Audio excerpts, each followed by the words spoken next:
লাইনে আমার এক ভোটার জিজ্ঞেস করছে, আমার এক কর্মী, মা আপনি কোথায় দিবেন? বলছে যে বাবা, বলছে কোরআনের দল না দিলে তো জান্নাতে যাওয়া যাবে না। 10,000 টাকাও দিয়েছে, বলেছে এটা মাফ হয়ে যাবে, আরো 10,000 টাকা পাবো। এইভাবে মাননীয় স্পিকার মুনাস হিসাবে দাঁড়িপাল্লায় ভোট দিলে জান্নাত পাওয়ার নিশ্চয়তাও দিয়েছে। এই RDS প্রকল্পের মধ্যে কত হাজার কোটি টাকা ডিস্ট্রিবিউট হয়েছে জানেন?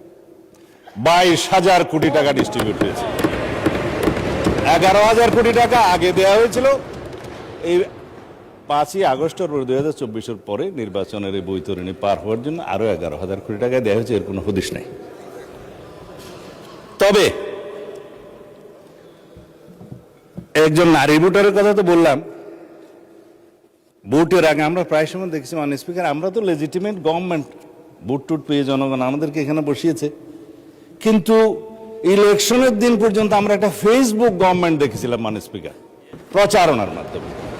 তা আমরা এখনো মনে করছি বিরোধী দলের ভূমিকা পালন করুক, তারা স্ট্রাগল করবে সরকারি দলে আসার জন্য, নির্বাচিত হয়ে মেজরিটি পাওয়ার জন্য।